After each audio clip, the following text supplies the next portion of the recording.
एक बार ये पता लग गया कि ऑपरेटिंग एक्टिविटीज से कितना कैश फ्लो जनरेट हुआ है, इसको हम ऐड करेंगे cash flow from investing activities. Investing activities में जो कैश फ्लो मूवमेंट होता है वो होता है प्रॉपर्टी प्लांट एंड इक्विपमेंट के खरीदने से, ऐसे लॉन्ग टर्म एसेट्स में पैसा इन्वेस्ट करने से जो हमें लंबे समय तक फ़ायदा देंगे। किसी कंपनी के शेयर्स हमने खरीद लिए हैं, किसी कंपनी के शेयर्स बेच दिए हैं, प्रॉपर्टी प्लांट एंड इक्विपमेंट के किसी आइटम को बेच दिया है, उसकी वजह से सेल्स प्रोसीड्स हमें मिले।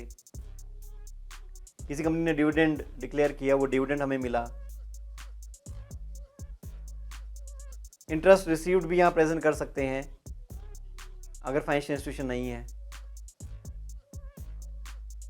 तो ये जो भी मूवमेंट होती है जो लॉन्ग टर्म इन्वेस्टमेंट से रिलेटेड है या इनकम से रिलेटेड है, जो लॉन्ग टर्म इन्वेस्टमेंट्स की वजह से हमें रिसीव हुई, उनका प्रेजेंटेशन हम इन्वेस्टिंग एक्टिविटीज़ में करते हैं। हमने किसी को लोन दिया है, उस लोन के ऊपर हमें इंटरेस्ट इनकम हुई।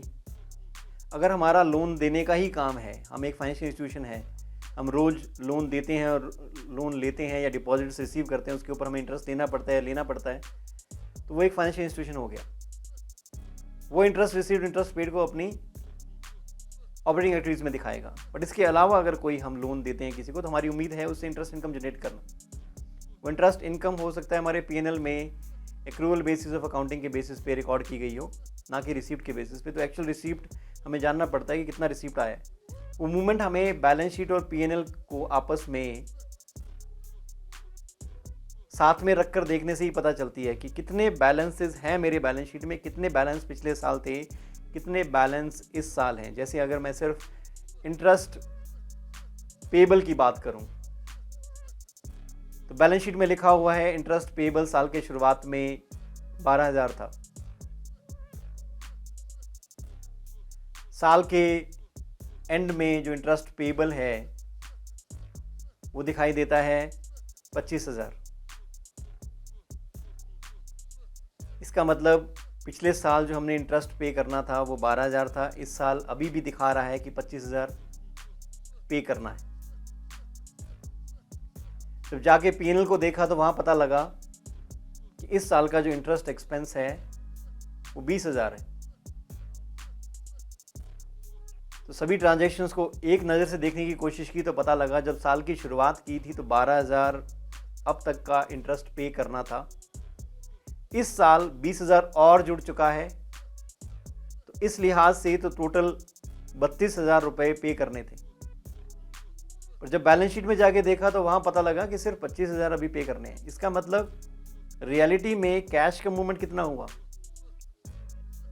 तो कैश का मूवमेंट सिर्फ 7,000 रुपये हुआ।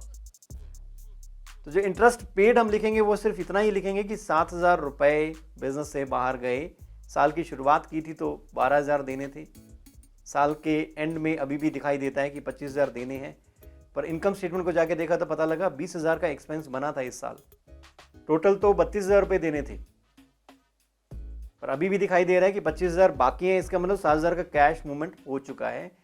तो ये एक इनकम्प्लीट रिकॉर्ड की भांति हमें पता करना होगा कि कितना एक्चुअल कैश मूवमेंट है। एक्रूवल बेसिस ऑफ अकाउंटिंग के फिगर्स को ध्यान में रखकर उनका यूज़ कर हम पता लगा सकते हैं कितना एक्चुअल कैश का मूवमेंट हुआ, और ये हमें हर बार हर अकाउंट के लिए करना पड़ेगा। आपको बैलेंस शीट के हर लाइन आइटम को जाके देखना होगा उसका मूवमेंट क्या है। आपको इनकम स्टेटमेंट के लाइन आइटम्स को देखना होगा उनका मूवमेंट क्या है, कितना एक्रूवल बेसिस के ऊपर मूवमेंट हुआ और कितना एक्चुअल में कैश मूवमेंट हुआ। ये हमें हर लाइन आइटम बैलेंस शीट और इनकम स्टेटमेंट का जानना होगा, तभी हमारी कैश फ्लो स्टेटमेंट प्रिपेयर होगी। तो जो भी कैश जनरेट हुआ उसे हम cash generated from investing activities बोल सकते हैं। ये ऑपरेटिंग एक्टिविटीज़ के कैश के साथ ऐड होगा।